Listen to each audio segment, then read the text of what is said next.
आषाढी वारीनिमित्त पंढरपुरात वारकऱ्यांच्या सोयीसुविधेसाठी जोरदार तयारी सुरू आहे।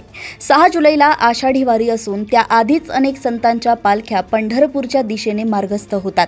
मुखी हरिनामाचा गजर आणि ज्ञानोबा तुकाराम जयघोष करत लाखो वारकरी पंढरीला जातात।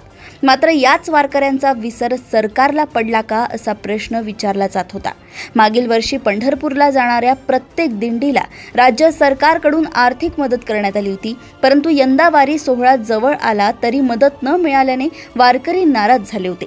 त्यामुळे राज्य सरकारने आषाढी वारी सोहळ्यात सहभागी होणाऱ्या वारकऱ्यांसाठी मोठा निर्णय घेतलाय।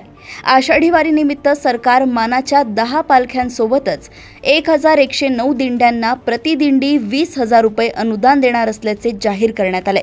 सरकारने याबाबतचा शासन निर्णय जारी केलाय। मागील वर्षीप्रमाणे याही वर्षी राज्य सरकारने वारीसाठी 2,21,80,000चे अनुदान मंजूर केले आहे। पंढरपूरला येणाऱ्या मानाच्या 10 पालख्यांसोबतच 1109 दिंड्यांना प्रतिदिंडी 20,000 रुपये दिले जातील।